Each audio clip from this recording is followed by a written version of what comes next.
A lot of people talking about this year's AFL season hasn't been that underwhelming. We're driving away fans. The reason they're not coming, I actually think it's been pretty entertaining. There's been a lot of upsets, a lot of nail-biting games on the weekend. Sydney, unbelievable to watch every single week. Just depends how your tab touch count is going during the football is whether it's entertaining or not. Well, yeah, that's Gamble responsibly, please, Michelle. But I mean, obviously, we talk extensively about West Coast and their troubles. What? Is everyone else being accused of a bit of lacklustre footy throughout the season? I think it's a bit of a beat up. And we'll get to this right now because we have a new segment which we've been running last week where we bring you the best headlines, the best news across the footy landscape. Hard-hitting news. Corner. Sorry. Whoa, hang on. Where did that come from? Is that new? Yeah, I made that one myself. News corner. I tell you what, I that's like what you it. do with all the big bucks we're paying you at the moment, Josh. Yeah, that's right. Oh, what do you got? I like this We're already. in the corner, guys. Guys, you know, West Coast, you know, they're normally the main ticket in town. Yeah. Having a tough year. 1-11.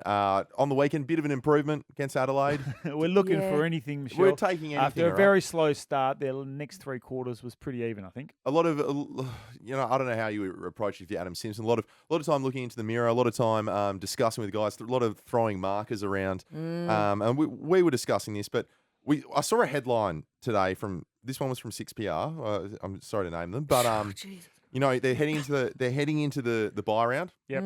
Okay. So this is what it said. Eagles to use bye round to focus on improvement.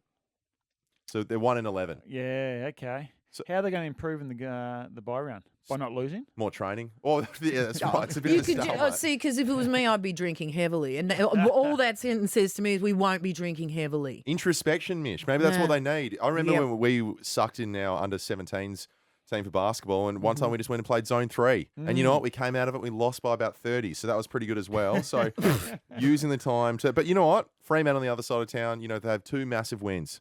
Top four teams. You weren't at the game this weekend, Embers, but it was unbelievable. The fact, like, look great on TV. Half time, they just blow them out of the water after half time. And this team that, you know, David King saying, "Oh no, this is the real Fremantle." I don't see people saying flag mantle now. They're losing now. They just knock off Melbourne and Brisbane. And then from Frio's page, this is the news headline that they thought was good.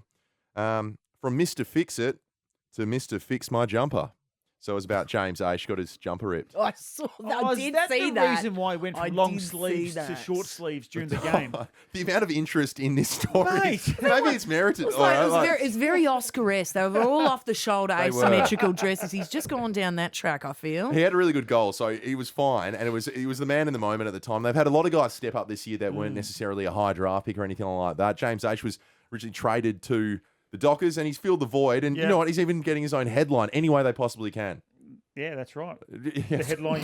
I like it. It's nothing to do with the long sleeve jumper either. That's right, but it isn't the best clothing-based headline I've ever seen in the AFL.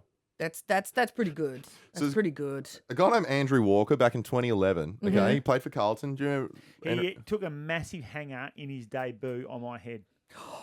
Oh, okay. I love these stories. At the stadium in Carlton. What did you respond to him afterwards? Did you say congratulations? Or I can't remember, but he had It like wouldn't have been 35 that. and... It wouldn't have been that. Nah, You're not a congrats man. You're a competitive dude. One game wonder. Yeah.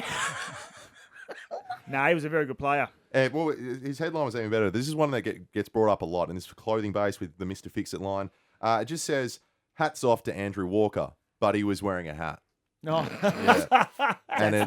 I love that. Hats off to Andrew Walker, and the first pass said something along the lines of, "Carlton ran through the heat today as the sun was out in Melbourne, forcing Andrew Walker to put on a hat." But it was hats off. Guys, this is the sort of Hats news off, right? I'm so confused by not by you, by the headline. Is he doing well? Has he got sunstroke? I say what he's dealing with it. Right, slip, What slap, SPS slap he on a got hat. on? He's doing Yes. really well. But these are the sort of headlines we got. They're always around there. Another one I wanted to point out: Jack Ginnivan, about 15 headlines over the weekend. Where's Jack from?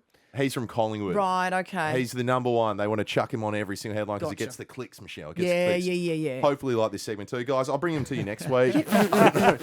Tom's actually staring at me pretty strongly right now saying wrap it up. So we'll have more for you.